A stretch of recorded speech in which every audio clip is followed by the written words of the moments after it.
gun to your head right now, does this team win the NFC and go back to the Super Bowl?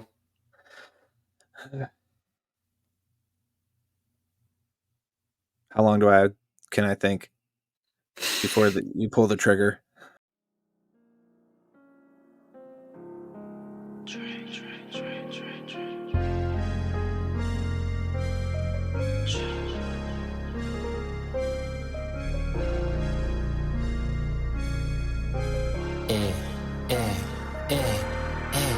When I come to your city, I'm a new score.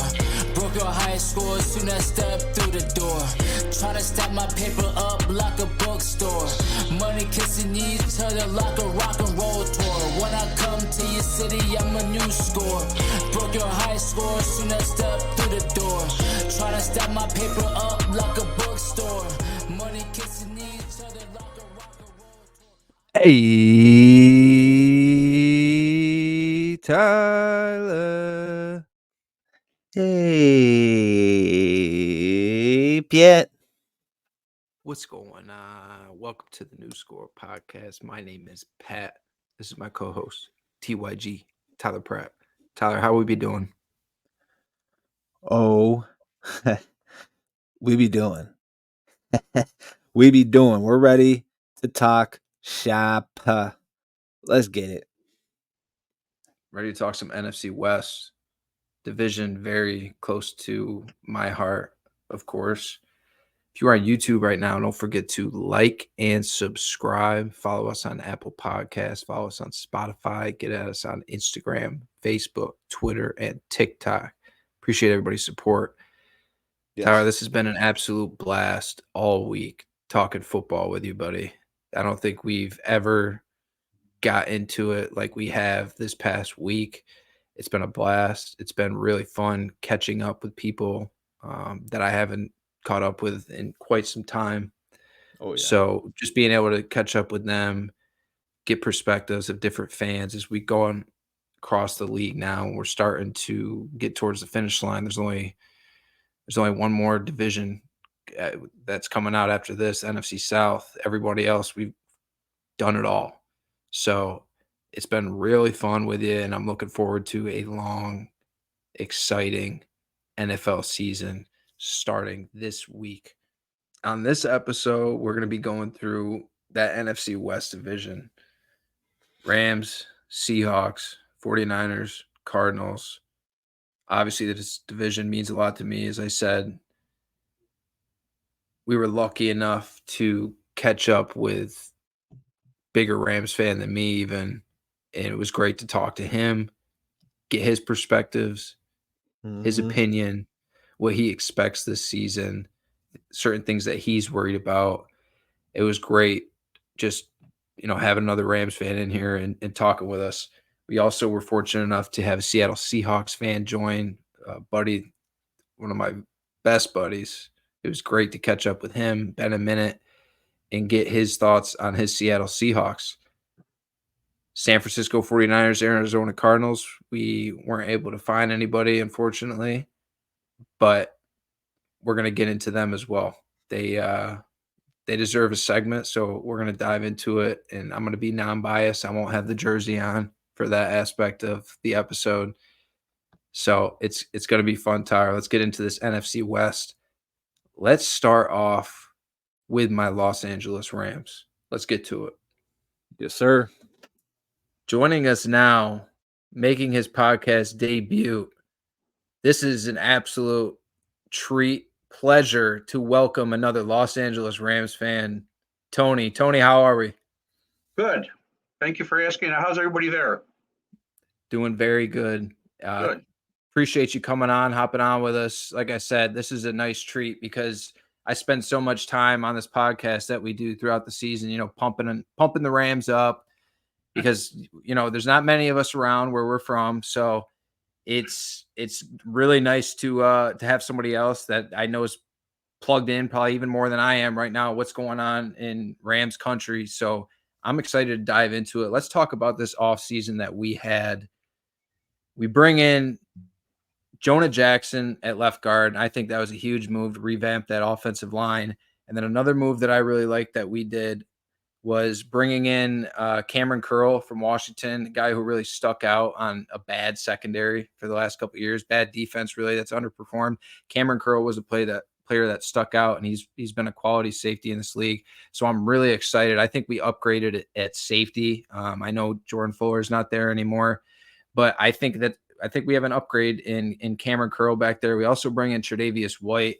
And really, the only thing with Tre'Davious White, his whole career has just been health. That's the only concern that he's ever had. When he's stayed healthy, he's been a top-notch corner in this league. So I'm excited about that. And then obviously we bring Darius Williams back, who that was a huge move to me that I know not a lot of general football fans even knew that happened. But Darius Williams, guy that started in our secondary when we won the Super Bowl, I love bringing him back. And then obviously we're going to get into, I don't want to dive too much into the defense right now because we're going to have to talk about some Aaron Donald, unfortunately, not having him around. But just looking at this offense, Tony, I mean, to me as a Rams fan, I'm optimistic because if Matthew Stafford is healthy with Puka and Kupp staying healthy, and then guys like Tutu Atwell, Demarcus Robinson, Jordan Whittington, I want to talk about him, guy that we drafted this year late in the draft. And I just think that's going to be another, wow, Les Snead did it again pick, because I really liked what I saw from Jordan Whittington this preseason. I'm excited to see how he's implemented in the game plan, especially if, Cooper and Puka, if they have these lingering injuries, which is a little concerning to me, throughout the season, can they stay healthy? But I really like where the receiver group is at. I think we're really deep. Another move I didn't mention yet was bringing in Kobe Parkinson, who was a kind of like a do-it-all tight end for Seattle, more of a blocker though. So obviously Higbee is dealt with injuries. We don't expect him to be out there to start the year. And then Davis Allen, I'm curious to see how high I want to know like how high you are on Davis Allen, because I think he's shown some potential. It's just he hasn't really gotten the opportunity. Tight end is kind of a concern for me. Obviously we get Hunter Long in that trade when we gave up Jalen Ramsey to Miami, but really haven't seen anything from him. We didn't see anything from him last year, really. But what's exciting is these receivers and these running backs. Kyron had a great year last year, just touchdown machine. And then we draft Blake Corum. Talk to me about this offense, some new faces on the offense that really excites you. I like the way the direction that the offense has taken. I think some of that is probably can be attributed to Tyler Wendell, the offensive line coach. I think he had some influence on how they started to rebuild their line. They got bigger, stronger, nastier, more powerful instead of the smaller, quicker offensive linemen. I think they want to be able to control the line of scrimmage. I think they want to be able to keep Matthew Stafford upright. And I think they want to be able to grind out some yards when they need to, bad weather games, or just to control the clock and give the defense some rest. You touched on a few things that I completely agree with. I think Colby Parkinson is going to be an underrated player. I know he's more known for his blocking, but I think he's going to be a good receiver. He just never got the chance out in Seattle. And I'm really high on Davis Allen. I think he was a good draft pick. He just needs a little bit more time. But I think he's going to he catches a lot of passes that are thrown to him. He's improved his blocking, which I think is big. And I like the running back room. I think they really improved there quite a bit. And you touched on Jordan Whittington. I think he's going to have a good career with that Sean McVay offense. Yeah, I'm really excited for him. Just touching on the offensive line a little bit, Tony, I forgot to mention Larrick Jackson getting suspended to start the year. That is a big hit for the offense. I mean, I expect Noteboom to step up in that. Is that what do you expect to happen as well as Noteboom step up into that role to start the year? I agree. I think Joe Noteboom's going to have to slide into that left tackle spot and hold that down for the 2 games that Jackson's going to be out. And I believe they're even talking about Warren McClendon stepping in at right tackle if Rob Havenstein can't go at right tackle. And the other bit of news that's kind of concerning to me now is that I'm hearing that they're thinking of putting Jonah Jackson at center and putting Avila back at left guard. I don't know if that's because Avila couldn't handle the center duties, which is calling out the protections and the blocking assignments, or he just didn't feel comfortable there. But being so close to the first game in Detroit, they're moving these guys around, and the offensive line just needs cohesion. They got to have stability, but it's always next man up. So I think these guys are pros, and I think they're gonna do their best. But yeah, I see the front line being Noteboom, Avia, Jonah Jackson, Kevin Dotson, and if Havenstein can't go, then Warren McClendon. And another underrated pick I thought was Bo Limmer out of Arkansas. He can play guard. He can play center. He's a good interior offensive lineman. He had a good preseason. He is strong, and if something does happen at center, they can rely on him. That is concerning to me as well. I didn't know that they were thinking about pushing Avila back over to natural guard and then moving Jonah to center after we just gave him this big contract as a guard. That is concerning to me, certainly. But if you just look at the O-line on paper, if everybody's out there, I think it could very well be a top 5 offensive line unit in the league. You talked about Wendell, who came over. He's a Belichick guy. You know, he was in the Patriots system. He was a Patriots lineman there. And since he's come over, you can really see the difference in the O-line. And that you can't stress enough the importance Matthew Stafford at the later stage of his career of just keeping him upright, because he showed it. He showed it last year. Like when he's out there and he's healthy with these weapons, if you just give him time, he's going to dice defenses up. Like that's what Matthew Stafford's going to do. He's shown that for so long.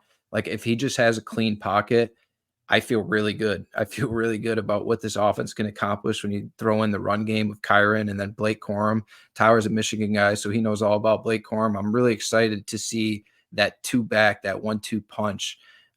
It's exciting, but if there is a concern, it certainly is, some health of guys, and then it is the offensive line unit. I'm really big on Wendell as offensive line coach. I mean, he's an old school philosophy of big and nasty, and I like the direction that they're going in that with the offensive line. Tyler, your non-biased take, looking at this Rams offense just on paper right now, you imagining everything healthy, what sticks out to you? I mean, it's just, I feel like they have everything that they need, as an offensive group in total. They have everything they need. They've got, obviously, Puka and Cooper Kupp are 2 top-tier receivers. And then after that, either Tutu, Demarcus Robinson, getting Blake Corum coming in there to complement Kyren, I think is huge. Corum's obviously not going to, wow anybody with top-end speed or size, of course, because he's a small back, but he's just a great football player. And I think he can be eventually a good locker room guy for them. Aside from that offensive line is a strength there. And then the one question I did have actually is how long is Higbee projected to be out for? Is that a long-term injury? I think it is. It was an ACL and I believe an MCL in the playoff game in Detroit. So I think he's probably looking at least half the season. Yeah, that's tough. But I mean, Davis Allen. Yeah. Give me some Davis Allen. Right. They got the depth there at the tight end group to kind of counteract that loss of Higbee. And then when Higbee comes back, that's a big a big plus, almost like a deadline acquisition of sorts, Yep. And he's a good guy to have in the room. He's been doing it for a while. I just think, he's towards the end of his career anyways, especially with all these injuries that he's dealt with last few years. I want to see somebody step up and really take that tight end 1 role. Like, is it going to be Parkinson, Allen, whatever? Obviously, being a big factor in the blocking scheme is one thing for our tight ends, but also just to have that option, that guy to throw to at tight end. I want to see who steps up. Hopefully it is Davis Allen, because he's young, he's athletic, he's made some great catches, and hopefully he, turns into that guy for us. Before we move on to the defense, Tony, I'm not going to lie to you, watching these preseason games, if Matthew Stafford does have to miss a few games, I'm not too high on Stetson Bennett right now as our backup. I didn't like the move last year to take him in, I believe it was the 4th round. Obviously, he misses the whole season dealing with his personal problems. But from what I've seen, in the preseason, I'm not too high on Stetson Bennett. We do have Jimmy G, who's suspended to start the year. I wasn't a huge fan of that signing, but I guess it is a guy that could step in. He's got the experience, for a week or two. But if Stafford's missing, like 4 or 5 games, something like that, I don't feel good about anything. I thought we should have been that team to step in because the Browns had 4 quarterbacks at one point this offseason. I was like, all right, well, let's be the team to trade for DTR or Tyler Huntley, one of those guys. So I wanted to see them shake up the quarterback room a little bit. But are you worried if Stafford goes down about our second quarterback option? I will be worried for the first 2 weeks until Garoppolo is eligible again. But Bennett, it was probably a little over a year since he saw live action, so he had a lot of rust to shake off, and I'm sure. I mean, he did lead the league in passing yardage in the preseason, and in only 2 games. He did throw a lot of interceptions, no doubt about it. But I think he's got to get comfortable. Another thing was he wasn't working with a first-team offensive line. He wasn't working with Cooper Kupp or Puka Nacua in the preseason. So I'll cut him a little slack. I will have a little concern, but something happens to Stafford the first 2 games. In Les Snead, I trust, and Sean McVay. I mean, we had a lot of heartache until those 2 guys got together. Stafford, he's a pro. There's no doubt about it. If he's hurt, he's going to play. Unless he's in a cast, he's going to go out. And I think he's one of the best. He'll be a first-time first ballot Hall of Famer. He can read defenses. He can make adjustments.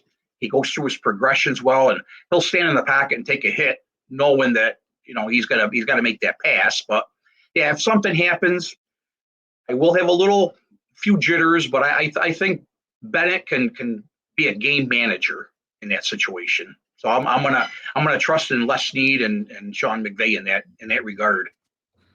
Let's move on to that defense. Obviously, massive loss. We lose Aaron Donald this offseason. He retires. And for the first time in a long time, we're not going to have him out there. We're not going to have 99 out there dictating everything. He's the center of every game plan by the opposing offense. They circle 99 at the beginning of the week.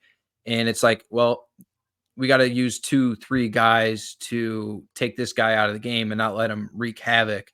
We don't have that anymore. Like, Kobe Turner had a great year last year. He's shown another Les Snead pick that he was phenomenal. Like, Kobe Turner, since he's come into the league, has been electric. Byron Young had a great rookie year last year. And then we draft Braden Fisk and Jared Verse from Florida State this season. So I'm excited to see how these guys look on the front. But to me, it is sad and it is worrisome because Aaron Donald covered up a lot. He masked a lot. Like, when you have that guy in the center of your defense, any weakness that you may have on the front end or in the back end is going to be covered up at a certain point because of Aaron Donald's dominance. But we don't have that guy anymore. So I'm interested to see what you think about our front. How is Braden Fisk and Jared Verse coming together right now? Do you expect those guys to really carve out a key role this season? Looking back into the linebackers, actually, you know what? Let's start with the front. We'll take it one unit at a time. How are you feeling about the front right now? Obviously, without Aaron Donald. Well, as you said, losing Aaron Donald to retirement's a big hit. The other guys are going to have to step up, no doubt about it. Kobe Turner, I think he's going to have another good year. Braden Fisk, I think he's going to surprise a lot of people. I thought that was a good move to move up to get him. And I think Bobby Brown's going to have a good year. He's in a contract year, so he's gonna play hard to try to get that next deal. So those three down linemen, I think they're gonna pull together.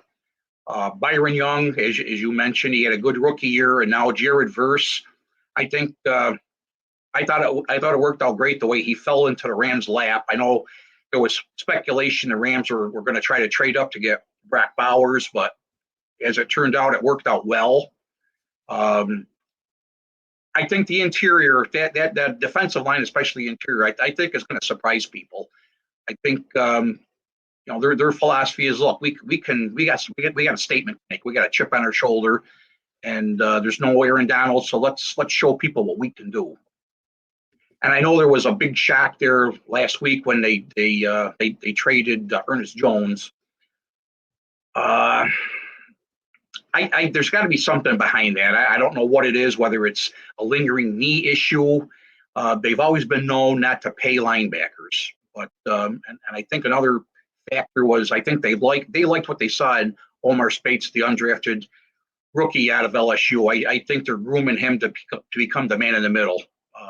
Reeder and Roseboom right now will probably start it off, but you're going to see a lot of that kid, and I'm impressed with him. Us trading Ernest Jones, because I saw that it had come out. They gave him permission to seek a trade, and that's when it hit me. I was like, what the hell? I texted my dad, and I was like, Ernest Jones requested a trade, what? And I started thinking, I was like, that's the signal caller in the middle. He's only 24 years old. He's a part of that Super Bowl team, and after we won that Super Bowl, and you saw all those guys leave the building because, cap issues and everything, we had to do a slow, kind of like a quiet rebuild, revamp, and get younger, get cheaper.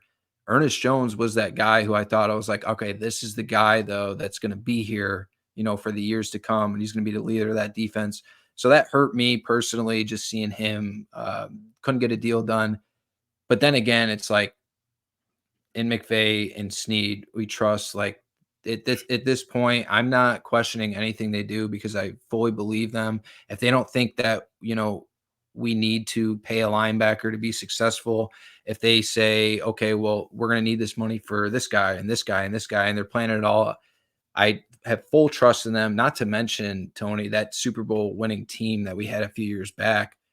If you go back and look at that team, if there was one weakness on that entire team, position group wise, it was the linebackers. Like we were probably bottom 5 linebacker group in the league that year, and we won a Super Bowl. So it's like, we've shown that we can do it. We can get it done defensively without elite, linebackers. And I am excited as well. I was telling Tyler about it after we traded Ernest Jones. I'm excited about Omar Speights. I know they're high on him, guy from LSU.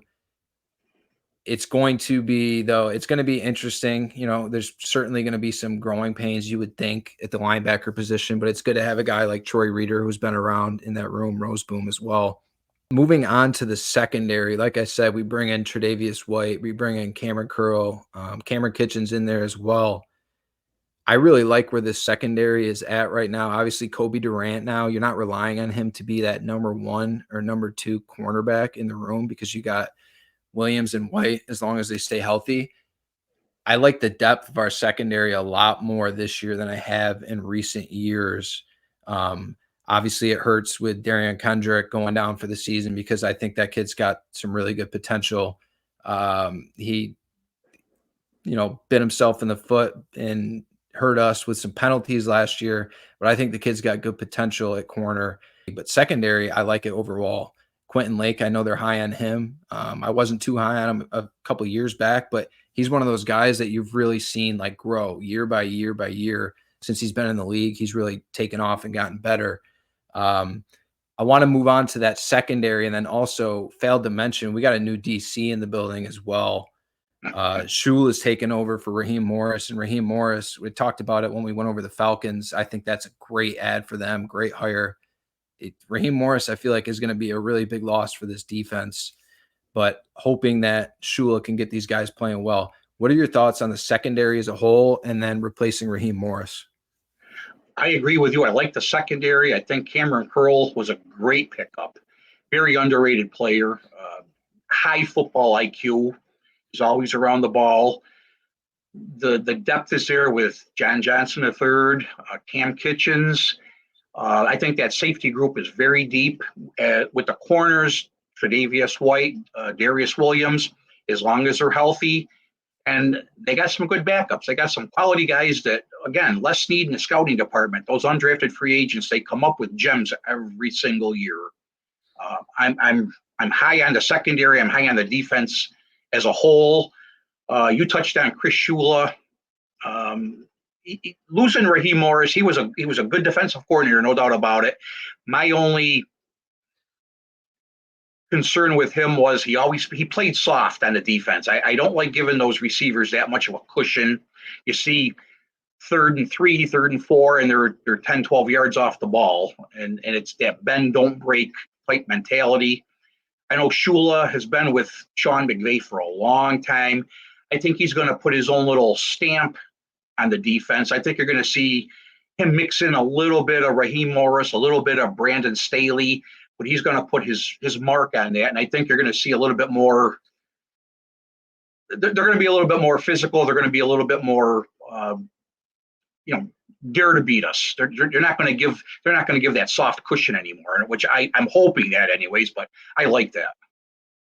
Tyler, I can imagine looking at this defense now compared to a few years back. There's not a lot of really like household names that stick out to you if you're not a Rams fan, really paying attention and watching, practices, games, or whatever, reading up on what's going on in camp. What sticks out to you about this defense? Do you think that they're really going to miss Aaron Donald this year? Yeah. I mean, whenever you lose a guy like Aaron Donald, you're obviously gonna, you're gonna feel that in some way, shape, or form. But I still like what they have on the front four there, especially going and getting Fiskin, Verse. I think Neville Gallimore is a solid guy to have there for depth purposes. But for me, the biggest question mark that I have is just that linebacking core. You mentioned they won a Super Bowl having a bottom 5 unit there, and maybe that's just kind of how they're thinking about it moving forward. But for me, I just don't. Yeah, I don't know too much about who they have there, and I'm wondering how that's going to kind of play and factor in for their defense. How do you think this team stacks up against, the rest of the division and mainly the San Francisco 49ers outside looking in? It's going to be tough. I mean, I love what they have on the offensive side of the ball. So I think that their offense is going to keep them in every single game, even if, the defense struggles. But the 49ers, I think it's still their division to lose. The Seahawks, I'm not too high and I'm not too low on them. I feel like that's how I feel about them every year. And they just can, they're like somewhat consistently a 500 team, give or take. But, first year without Pete Carroll, that'll be interesting to see how things go there. Kyler Murray healthy, full year, things are shaking up there in Arizona. So that could be interesting there too as well. But I don't know. I think that the Rams, in my opinion, are still the number 2 team in the division who are going to be, they can give the 49ers a run for their money more than I think the other teams can, but they're kind of like playoff wild card position. That's where I see them right now. Tony, before we move on to, I do want to know your expectations for this team as well. But I can't ignore, the third element, especially with these new rules, special teams. So we got a new kicker that we bring in the draft this year, Joshua Carty.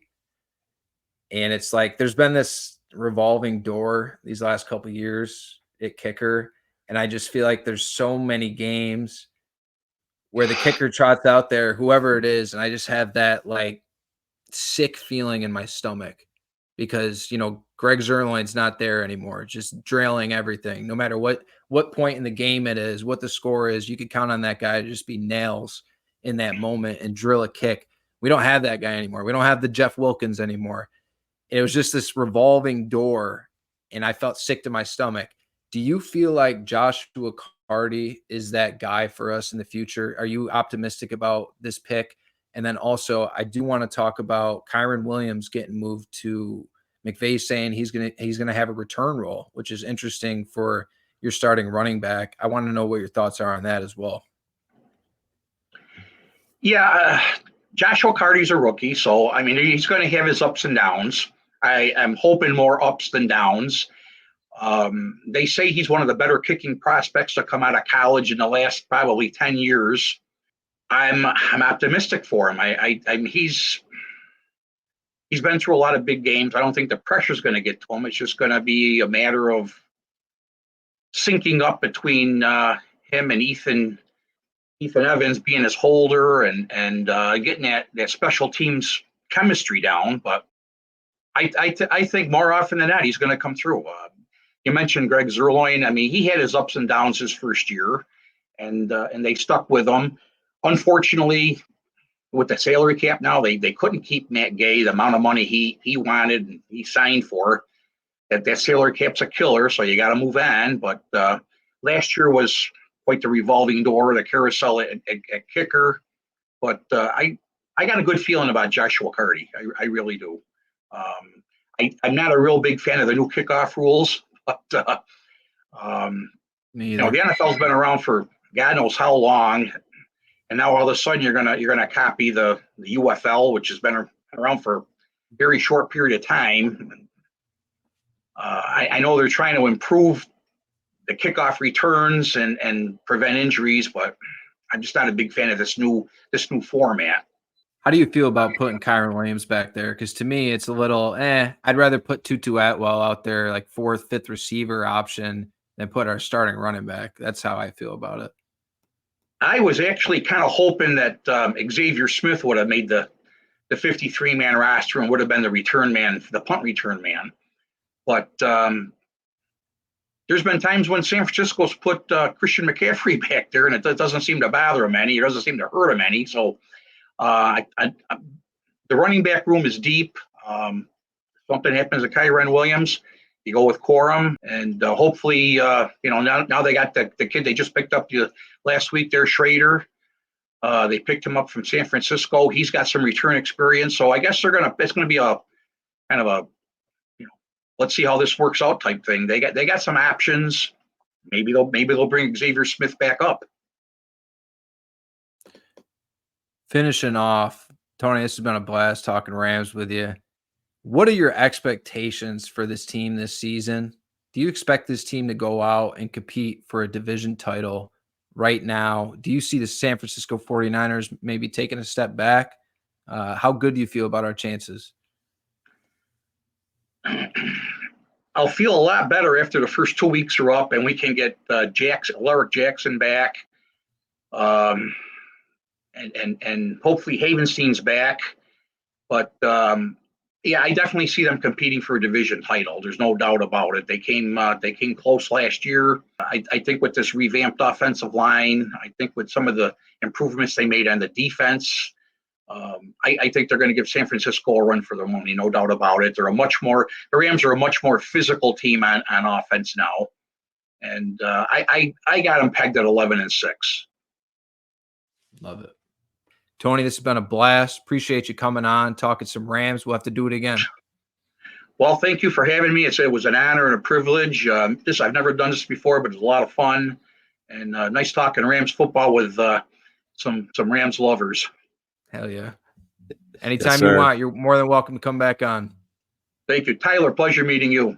Pleasure meeting you, sir. Take care, Tony. Joining me now, my fellow NFC West companion, Vic, a.k.a. Alaska, a.k.a. Nebraska, co-host of the Nearly Drafted Pod. Vic, how we doing, buddy? Pat, I'm doing good, buddy. How are you? Dude, it's so great to see you. It's going to be fun talking with you.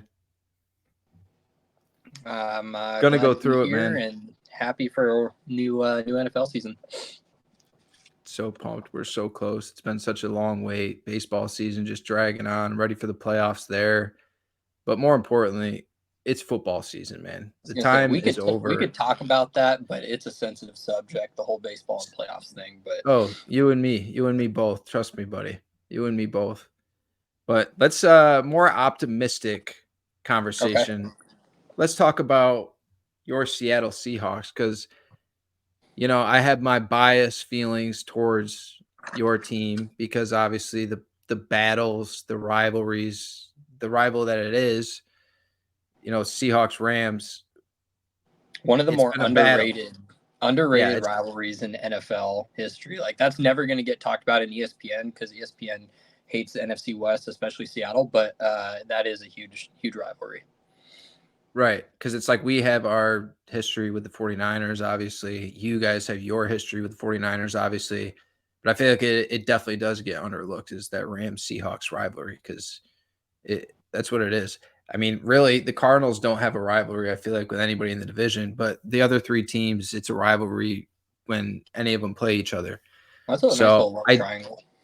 I'm going to try to, not be biased as much as possible. I feel I can do that. So let's talk about it. I love the new head coach that you brought in and Mike Macdonald. I think he showed to be a great defensive mind in Baltimore with his time there. And he just brings a tenacity that I really like in a head coach. I do prefer my head coaches to be offensive minded just because it's a guy that you can, build that relationship with your quarterback long term. You don't have to worry about that guy leaving.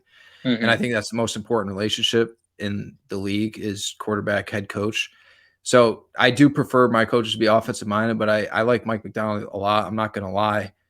Talking about this roster, starting out with the offense, bringing back Geno for another year quarterback, but they do have Sam Howell now from Washington. I talked Sam Howell up a lot last year. I know he had his turnovers, but he also dealt with, just the nonsense of being in the Washington Commanders organization, bad offensive line. I feel like Sam Howell didn't, he wasn't really set up to succeed at all in Washington. And I think the kid's got some talent. So I personally like Sam Howell. I feel like eventually he will be that starting quarterback. Maybe it's, sooner rather than later. I want to get your take on that. What you think is going to end up happening at quarterback, how you feel about bringing back another year at Geno. Actually, you know what? Let's just start with that. How do you feel about the quarterbacks as a whole right now?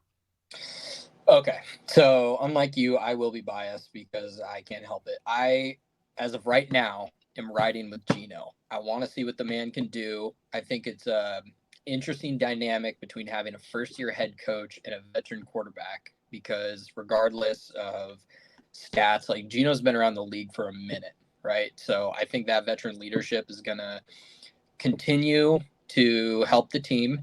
I think it's going to be interesting seeing how he uses Geno. I'm also a little worried and interested about how long his leash is going to be in terms of what he can and can't do.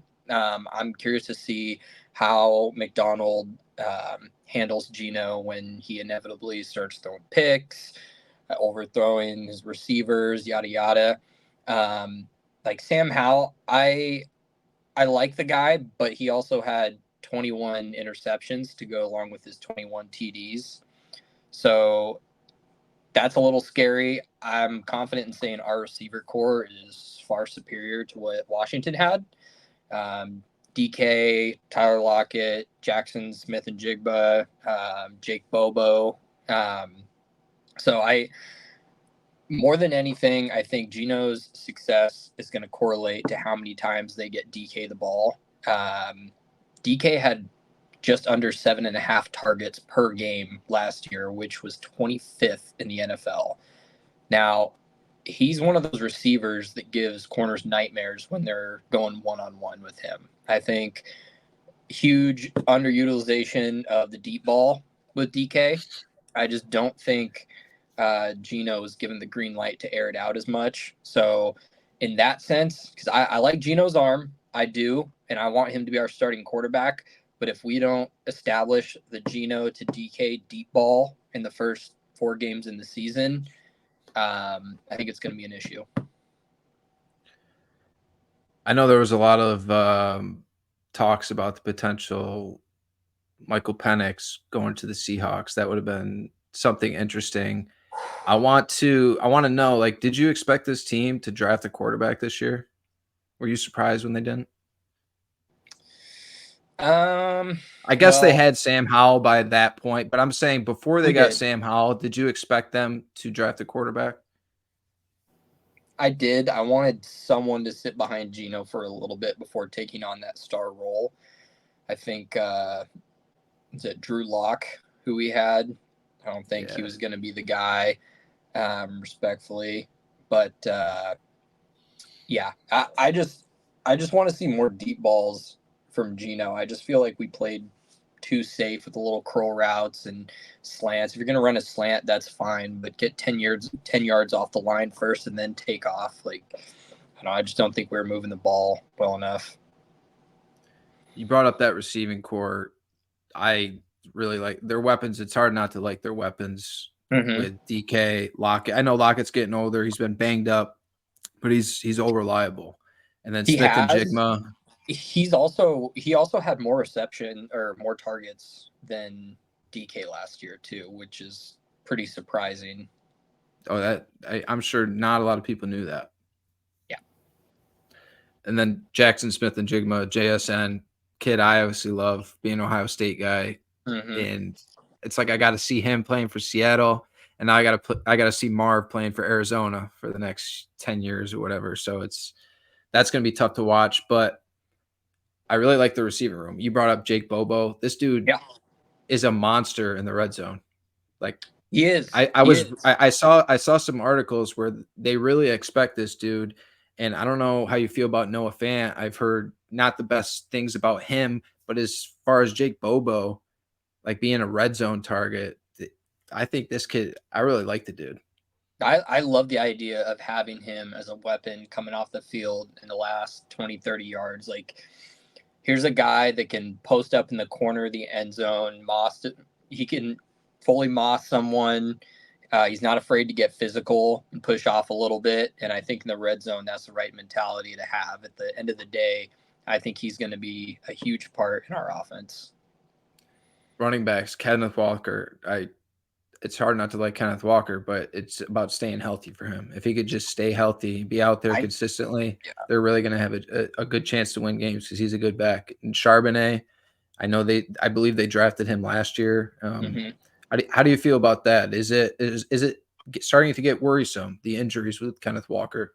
A little bit, yeah. And I don't think Charbonnet is necessarily the guy to replace him. I think Charbonnet is kind of taking on more of a fullback role, which is cool. But we still need to run the ball. So in those goal line stands, I like Charbonnet. I did want to draft another quick back, but if K-Dub can stay healthy, I think he could probably make a Pro Bowl. The biggest reason I'm saying that is because we just signed Connor Williams from the Dolphins. Yeah, he's from the Dolphins, and then I believe it was with the Cowboys before that. That was huge for me. One, because we're protecting Geno. I think that was a huge problem last year was our offensive line, and it didn't allow Geno much time in the pocket. He had to scramble a bunch. So I think having that veteran leadership at center is huge, and I think that's going to play a huge role in Kenneth Walker staying healthy. The D-line and O-line are going to be definitely having a spotlight on him. I don't think the O-line – I think the O-line is probably going to be better than the D-line. I hope they're both good, but obviously with the signing of Connor Williams, I think that just puts our O-line in front of our D-line for sure. So if we could have another edge rusher, that'd be nice. Obviously, it's not the defense of old, right? No more Legion of Boom. We don't have a Cam Chancellor on the team. And the closest – no, thank God. Is that what you just said? Yeah. We don't have a Cam Chancellor. Hated those fucking defenses. I think we do have a Richard Sherman. Witherspoon. He's a dog. Yeah, so he started 13 games for us last year. And I think Devon Witherspoon, if he has another really good season, I don't see why he doesn't get that role of one of the captains on the team. I mean, definitely one of the younger guys, an Illinois guy. Historically, I love rooting against Illinois just because I have way too many friends that love that school. So naturally, I have to root against them. But when I did see him play at school, I was like, oh, that kid's the truth. Then we ended up picking him up last year, and he was an immediate impact on the team. Immediate impact. I think he has that dog that you want to see in a corner. He's fast. His hips move. He's able to turn on a dime, and I don't think he'll have any issue covering a deep ball either. I want to dive into that defense. Looking at the front, I could see where you would be concerned on edge right now. Jaron Reed and Leonard Williams are on the edge. I don't really know how good of a player Leonard Williams is at this stage of his career. And then same thing on the inside, interior D-line, Jonathan Hankins. But you guys drafted a player that I really wanted in the draft, Byron Murphy. So, like, Byron Murphy is a guy, if he's a guy, then that completely changes, our opinions on what that front could be and what they are. Sure. Because I'm not going to lie, dude. Like, when I was going through defensive players, I wanted Byron Murphy, and I'm happy we got Jared Verse in the end. But Byron Murphy was that difference maker, especially like replacing Aaron Donald. That would have been really nice to have. So we'll see how he does on that front. Linebackers, you got Nwosu, Dodson, Jerome Baker's guy you bring in from Miami. And then the secondary led by Witherspoon, setting the tempo in that room. You lose Quandre Diggs and Jamal Adams, so it's a new safety room. Julian Love comes back. Yeah, Jamal Adams is – he didn't do too much for us there at the end. He was a good cheerleader. He was. I think Tyrell Dodson, another guy that's going to have to step up into this leadership position. Probably my favorite linebacker on the team, or at least one of them. But I expect a big season out of him because that's what I was talking about, right? So it's not the Legion of Boom anymore. So we have to do essentially our best impression of that. And if not, like, create something new. I think now that Pete Carroll era is done, this team just has to find their identity. It's nice having that veteran leadership. I think that helps a lot, but it doesn't mean shit until you portray it on the field, right? So I do expect Dodson to have a big season. But again, with Mike McDonald, here's a guy that comes from the Ravens. From 2022 to 2023, he completely revamped their defense. They were number one in scoring, sacks, takeaways, TDs allowed, least yards per play, and least points allowed. And historically, Ravens coaches know defense, and they go on to do great things. With Rex Ryan, it's probably the best example. But yeah, I'm really happy. I think we have more weapons on offense, so the fact that our coach is defensive-minded might help a little bit. Travis Gibson, another guy they brought in. They traded for him, I believe, from Jacksonville.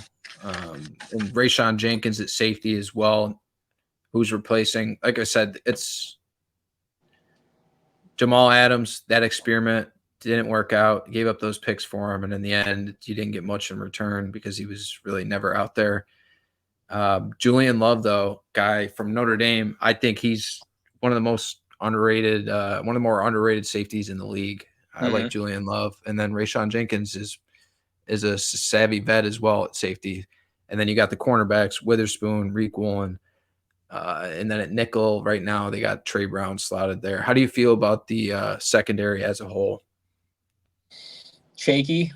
I'm not super sold on him right now. I do really enjoy seeing Love play, but that first 3 weeks is going to tell us a lot. This is a brand new everything. I feel like we're just kind of not going in blind because we have a bunch of vets on the team, but new coach, and yeah, it's shaky, but I think, like you were saying with Love and Witherspoon, like, those are the kind of guys you look at to lead your defense. Even though Spoon's young, like, I think he's 21 right now, maybe 22. Those guys need to step up ASAP. And then I haven't even brought it up, but they also brought in Laviska Shenault, so it'll be interesting if they carve out a role for him. I know he's probably going to be their return guy as well, so he could be underrated X factor on this team as well. We'll see what they do with him. Yeah, if he can do anything that Percy Harvin did when he was on the team, I'd be happy. Whew. Those were the days. Percy Harvin, man. Real ones know about Percy Harvin. Watching him run back a touchdown in the Super Bowl against the Broncos was easily top 5 moment as a Seahawk fan for me. And the fact that I got to do it in upstate New York where no one else was a Seahawks fan and I was the only one cheering them on made it that much better. Right. Because you know who wasn't there? The Giants, the Jets, the Patriots. Let's not talk about the year after, but The Bills, yeah. Yep. Percy Harvin, I can comfortably say probably top 5 college football players, best college football players I've ever seen. He's that good at Florida. He's so electric. I put him like up there, like he's in that Reggie Bush, like same kind of the impact, how good he was in college. Yeah, that's funny. Okay, so obviously no more Pete before the Seahawks. Pete was at USC, and I don't know if he was necessarily offensive or defensive minded. I think if anything, probably offensive minded, but they also had Reggie Bush, and that's just one of those generational players where just give him the ball, something's good going to happen. Not saying Pete didn't do a good job coaching, but like, how hard is it to say, hey, Reg, go run this 50 yards? Oh, and by the way, Matt Leinart was the quarterback too, so they were tough. Yeah. That was a tough squad. Lendale White, too, running back. The team was nice. They were good defense, too. Whew. Glory days for USC fans, for sure. Crazy. Yeah. That Texas game was the most insane shit I've ever seen. At that moment, I think we were in like 6th grade, maybe. At that moment, I was like, holy shit, Vince Young is the GOAT. He's going to have a long, illustrious NFL career.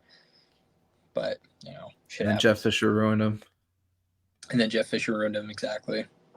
Iconic game, though, to this day. Dude, it's been a blast talking Seattle Seahawks with you. Appreciate you coming on, man. We're going to have to do this again. Dude, absolutely. Thanks for having me. All right, brother. Have a good one. All right. Love you, buddy. So let's get into the San Francisco 49ers. It's obviously been very controversial, loud offseason for them with all their contract issues. But everything gets done. It didn't look like Ayuk was coming back. He's back. Trent Williams, it was very iffy. Deal gets done. Everything that needed to happen for this team going into the season, they've got it done. Debo restructured his deal. Obviously, awful what happened to Ricky Pearsall, the rookie receiver. So he's going to start out on the PUP list. Miss at least the first 4 games, I believe. Unfortunate for him because I'm excited about this kid. I took him in all my fantasy drafts because I think that he's going to really excel in this Kyle Shanahan offense, and he's eventually going to be like that slot guy for Brock Purdy, and it's going to be fun to watch next to Ayuk and Debo. And then obviously Jennings has been a very serviceable receiver in this league as well. Juwan Jennings is no slack. So their offense is there. George Kittle, another year for him. He's obviously hungry. He wants to get back in the Super Bowl. Juszczyk is an absolute monster. 49ers are just loaded, man. We saw what they did last year, but between Brock Purdy and Christian McCaffrey, they both finished. They might have been top 3, 2 of them in the top 3, but I know it was 2 of them in the top 5 for MVP voting. So that's just the kind of year that they had. McCaffrey was a touchdown monster last season. So another year for him coming back. Purdy, another year in this system. I only expect him to grow and get better. This was a very pro Brock Purdy podcast last season. But I know there's a lot of haters out there who just think that them and their grandmother could walk into that San Francisco offense and be able to run it. But Brock Purdy had a very good season last year, and I only expect him to take another step up. And you got all the guys around you. It is a little concerning with the injuries for Trent Williams because he's so dynamic and powerful as a left tackle. And he's been somebody that they've been able to count on, in his entire tenure there. He's just been an absolute monster. So if he has to miss a few weeks or if he goes down, like, where's this team at then? That's a concern, I would say, from the outside looking in, because other than that, they're loaded, man. They're the Niners. You expect them to win this division. I know everybody's expecting them to win this division, but looking at this offense right now, what do you think has to change? Do you think anything has to change, or what's really sticking out? No, nothing. Not a damn thing. They just need to do what they did last year. I think that what they can improve on is finding ways to be successful without overusing McCaffrey. I get that's easier said than done. And, you want the ball in his hands as much as possible, but I think you also want to keep him as fresh as you can. And maybe not limit his touches, but like, again, just use him more efficiently. I mean, I'm not complaining because I have him in fantasy. I think in at least one league. So I don't mind if he gets the ball every time. But I'm just thinking, if I'm a Niners fan, yes, I love him getting the ball every time because he's one of the best players in the league. But at the same time, I'm scared that he's going to get too many touches or one too many and get banged up. So, he's already got a questionable tag going into week 1, but I feel like he's always got a questionable tag every week for some reason. So either way, though, I'm glad they got those deals done. They needed it. This offense is a different offense without Trent Williams, so they need him on the field and they need him healthy. Brock Purdy, I don't expect regression from him. I think this offense needs to do exactly what they were doing last year. Hopefully get Ronnie Bell some more looks. That's my boy. And they're going to be just fine. Really, the only thing that could go wrong for this offense is injuries when you look at it. And even then, as long as McCaffrey's healthy, I feel like this team can go out and dominate because of how good that guy is. So I can imagine it's exciting for San Francisco 49ers fans going into a season, but I don't know, man. If I was a 49ers fan, though, it's like you've been so close now so many times, and every single year you show like you are that team that's capable. You could play with anybody in the league. You can dominate anybody in the league. So at a certain point, though, it's like, it's like the Buffalo Bills and the AFC. At a certain point, like, you got to get it done. And I know the Bills haven't done what the 49ers have. They haven't even gotten that far, but it's kind of the same deal, same thing with either the Ravens of past years. So yeah, they've got to be hungry. There's got to be guys like Kittle. He's got to be starving right now for a Super Bowl. And I can imagine it's not going to be fun to play this team this season just by looking at their offense. And what's scary is I'm looking at this defense right now, and I might be more worried about their defense than their offense because they bring in Leonard Floyd, who, Leonard Floyd is older now. He's getting older, but dude, the guy is always productive. Like, we've been missing him since he left the Rams. He was so good for us. And then he went to Buffalo, and they couldn't count. If you would have told anybody, like, okay, the Rams are going to lose Leonard Floyd, and we're going to lose Von Miller after that Super Bowl run, you would have thought about Von Miller and not so much about Leonard Floyd. But Leonard Floyd, I think, outplayed Von Miller even in his time in Buffalo. He was healthy. So, dude, he put him on this defense now on the opposite side of Nick Bosa, and then they also bring in Malik Collins, and you got Javon Hargrave in the middle as well. They paid big last year. The front is in great shape. Linebackers, they bring in Devondre Campbell to pair up with Fred Warner. Dude, I know Dre Greenlaw is dealing with an injury to start the year. I'm not sure when he's going to be back, but you can make an argument Fred Warner and Dre Greenlaw is the best linebacker tandem in the NFL. You can make that argument. And now you throw Devondre Campbell coming over from Green Bay into the equation. That's a scary linebacker group. And then looking at the secondary, thing that really sticks out to me, Tyler, is I know their secondary looks pretty good, but Hufanga, man, getting Hufanga back because he missed the majority of the season last year, and this team made a run all the way to the Super Bowl. Very good safety, and he makes his presence known out there on the field. So the secondary, I expect them to play well, and they're not looking at it. They're obviously not as talented as the front seven on this defense. Javarius Ward has been a really good corner in this league, but the front seven obviously sticks out at you, and it's gonna help any secondary out. And Brandon Staley is here now. I don't know if he's the actual coordinator, but I know he's an assistant head coach. Yeah, he's in the building. He's in the building somewhere. But yeah, I mean, yeah, Hufanga, like, if I were to ask him, like, hey, coming up, did you model your game after Troy Polamalu? And if he said no, I'd be like, yeah, bullshit. So like, they're good. They're good. You hit the nail on the head. The defense is looking just as scary as the offense. They have the squad again. They've got the whole roster to make another run. I think, maybe some pros expect a little regression just because of how good they were last year. So sure, maybe, but they can still be an 11-win football team, win the division, and make a run in the playoffs.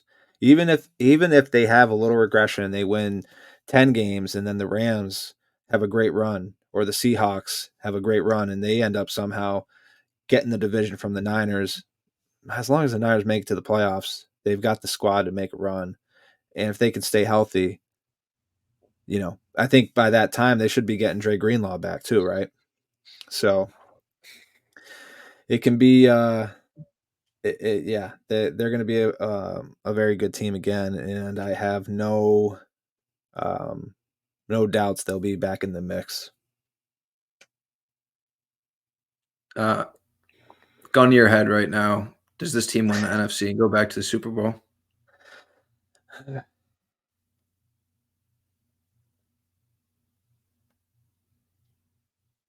How long can I think before you pull the trigger?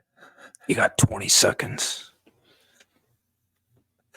God, I mean, there's one team I think that's going to give them a run for their money, and that's the Eagles. Yes. Give me the Niners back in there. What if we got Niners Chiefs again for a third time? It very well could happen. Just like what, Cowboys Bills back in the day? We're going to have to look up that future. Maybe that's one to put in. Yeah. But then at the same time, I kind of want to put, I don't know. We'll see. We'll discuss it. We'll discuss it offline. Yeah. That's it for the San Francisco 49ers. Let's get on to the Arizona Cardinals, Tyler. Yeah. Let's get on with it. The Niners, we know. We get it. You're good. You're going back to the Super Bowl. We get it. So on to some other teams that have, that actually have a little bit of, I don't know, let's say lower expectations, more exciting, boring Niners. Oh, let's just be the best team in the NFC every year. Yeah, let's be boring. Arizona Cardinals.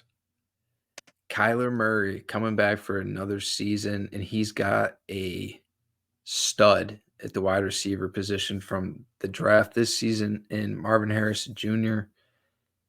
It's going to be decent. That's going to be a dynamic duo, I think. No, I think right off the rip, you're going to see these guys take off. I don't think the Cardinals are going to compete to win this division. I don't think the Cardinals are going to be in the playoffs this year by any means, but I think that this offense can be exciting. Obviously, you still got James Conner. You got Trey Benson in the mix from the draft this season as well. This team could very well hang in there and put up points with some teams. I like Michael Wilson and Greg Dortch as well. Obviously, they lost Rondale Moore. They traded him to Atlanta. But receiving group as a whole, I expect Marvin Harrison Jr. to be one of those guys that instantly steps in and you feel his presence. Like, he makes his presence known out there. Like, yeah, he might be a rookie, but he's a certified number one, just like how we saw Jamar Chase as soon as he came in the league, or Justin Jefferson. Like, I think Marvin Harrison Jr. is the same, and I think Kyler Murray is more than capable of getting him the football. I'm not saying Kyler Murray is going to, be there forever in Arizona, that he's this franchise quarterback you can depend on and you're going to win a Super Bowl with. But they are certainly capable of lighting it up, I think, with this offense. I like the running game. Offensive line, I think, could be an issue, but they've invested some draft capital there, and they also brought in Jonah Williams at right tackle. So the O-line should be better, and that's the biggest thing, man. Like, you don't have a chance if Kyler Murray's not out there. If Kyler Murray's hurt or banged up, then your team, you're not going to do anything with this team, because I don't think the defense is great at all. I think they've improved in some areas, certainly, but I don't think that, they're going to be able to win games solely because of their defense. I think Kyler Murray and Marvin Harrison Jr., that combination has some real potential this year, and I still like James Conner running the ball with Benson complementing him. And then the guy I haven't even brought up yet, Tyler, is Trey McBride. Trey McBride has really come on, young tight end. Yeah. And speaking of chemistry, him and Kyler got that. Like, you could see as soon as Kyler came back last season, these two just started lighting it up. And Trey McBride, like in all these fantasy leagues, the guy probably hadn't even really picked up or anything, and he just started exploding at the end of last season. Paris Johnson Jr., a guy I referred to, that they invested a pretty high draft pick in. So they're trying in Arizona to build around Kyler. They're getting him the O-line, they're getting him the receivers. And I think this is a year where it's like, it's time to show me something. Like, organization has to have that mindset with Kyler Murray, I think, because of how good the quarterback plays across the league now. If your peak as a quarterback is just, 10 wins and then you flail out in the playoffs every year, that's not it. That's not it for me if I'm an NFL fan. So I think it's going to be big to see, can Kyler Murray really remain consistent and take that next step as an NFL quarterback this season. Yeah, I think with Kyler Murray, the biggest knock, right? I know you hear all the, the jokes about him wanting to play Call of Duty and, instead of watching film. Realistically, they were waiting for him to take a step as a leader. And in the offseason, I've been hearing that, right? I've been hearing him trying to take that next step and becoming more of a leader of this football team. You're the quarterback. You have to be the leader of the football team. You have to embrace that. And that's what he's doing, according to everything I've been reading and hearing. So he is trying to be that leader for this team, and they rewarded him with Marvin Harrison Jr. He's got Trey McBride. Like, they're trying to get him an offensive line so he doesn't get killed. But he makes shit happen, right? He's a mobile quarterback. He's super quick. He's great getting out of pressure. Sometimes, he just falls down, but that's because he's 5'2", so he's going to get mauled. This team's issue is not their offense. There's going to be probably a solid amount of overs until the bookmakers or the public comes around to realize how bad this defense truly is. I'm not gonna, I'm not gonna slam them and say that they're terrible across the board, because they're not, but it's not good. This defense, I think, especially this defensive line, ranked near dead last in the NFL. Every position group, like I love Budda Baker, but every position group just has question marks. Every single one. So, to their credit, though, about that front, they bring in Bilal Nichols and they bring in Justin Jones, who've been playing on that Chicago defense. So they definitely made some upgrades on that interior D-line. And then Zaven Collins, I like, young player in this league. He looks like he's got game record potential in him. Mac Wilson Sr., Kaiser White, guys that aren't going to wow you. I think we could agree on that. Murphy Bunning's in there, who played a lot of winning football with the Tampa Bay Bucks. And then Budda Baker's still there. I know there were some rumors last year about him getting moved, but he comes back. Jalen Thompson, I'm not sure how good he is at this point. And I don't know. The linebackers, good, not great, I would say. And then the front, I would have to say the same. Good, not great. And I feel like they're relying maybe a little too much on like Zaven Collins and Budda Baker playing at all pro level from the front of that defense, the back of that defense, for this team to really have any potential defensively. Yeah. I mean, again, I just that is a defensive-minded head coach too. So give him Right. another year implementing his system, and I guess we'll give it a shot. I like Gannon a lot. I do. And I think that he's going to get the most out of these guys. This group as a whole, I don't see a game where they hold anybody other than New England under 20 points. You know, like I don't know. They did, don't get me wrong. They've got some good players, of course, but I just got question marks. I got to see it. This is one where I'm like, I have no confidence in them winning a game for this team. So I got to see it first few weeks. I know any defense can look bad the first few weeks and turn it around, but I'm going to have to see something before I can, feel confident really in betting this team. And I think this is a big part of why, like, they're playing Buffalo in week 1, and this line, I think, has made its way as far as like 7.5 point underdogs. The Cardinals are against the Bills, who we all know have had a ton of turnover. And I think the Bills' stock has went down just as much as almost any other team, but they have Josh Allen, right? So, are the Cardinals really overall 7.5 points worse than the Bills? No, but this defense is bad. That's how I feel. I hope they prove me wrong, though, because if they prove me wrong, if this defense can step it up and if they can be consistent, Cardinals can make a wild card push. Like, that would be like a hot take, sort of, right? Like a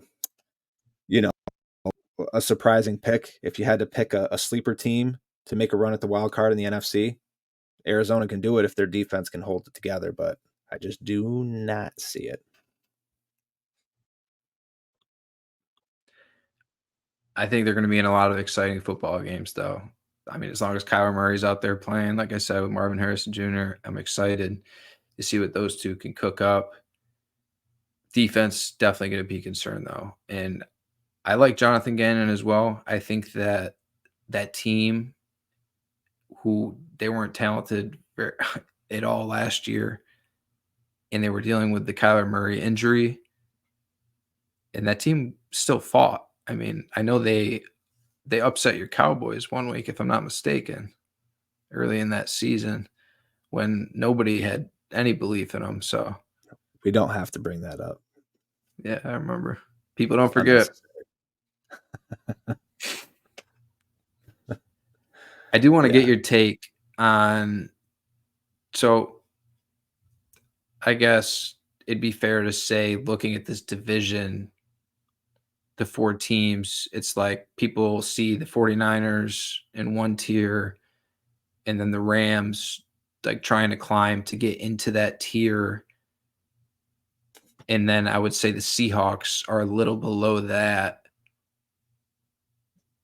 And I would say Arizona, do you think they're on that same level with Seattle? Do you see these two teams at kind of like the same tier? Who do you expect to, or maybe even second place, Tyler? I don't want to just put my Rams up there, but how do you feel about the rest of the division? How is it going to shake out?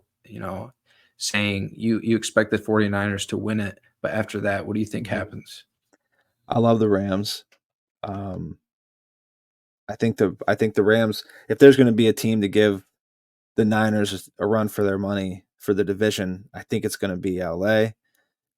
I can see Seattle just because of what they have on the offensive side of the ball. Like, I like everything Seattle has on the offensive side of the ball. Their defense is, I think, I like their defense more than like the Cardinals' defense. That's not saying much though, but offensively, I do like what Seattle has. I think Seattle, maybe other than the North, if there's a team in the NFC that can get 3 teams into the playoffs, it'll be this one. And again, it's most likely going to be Niners, Rams, Seahawks, Cardinals. Slimmer of a hope just because of what they have offensively. I do like what the Cardinals are doing on that side of the ball as well, but I just can't. Their defense has got to show me something. The biggest thing is going to be their cornerbacks, though. They really have to. Those corners really got to play. They're going to have to play their ass off this year. So, again, graded dead last year. I know they brought in a couple pieces, so they know as an organization what they got to do. So they're making steps in the right direction, but I don't see the Cardinals getting in there this year. They will probably finish last. I think that they can get to, a 7-8 win season would be like a good year for them, getting around 7-8 wins.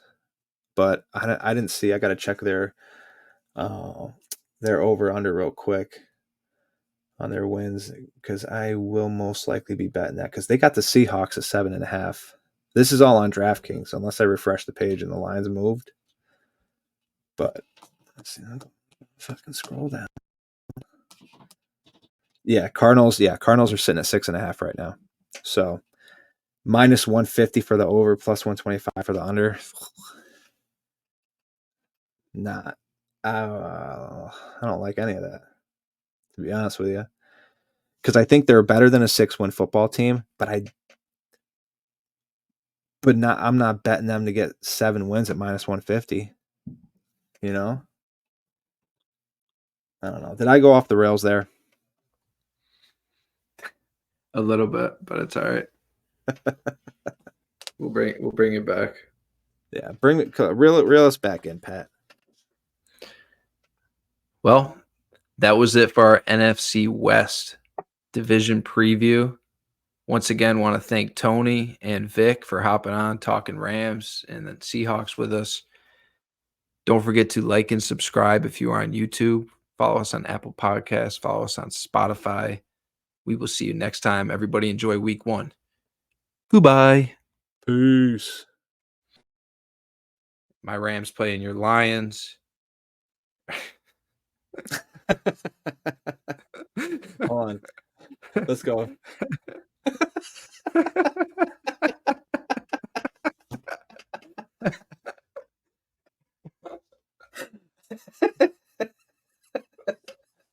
It's been a long week. Been a long week. It has.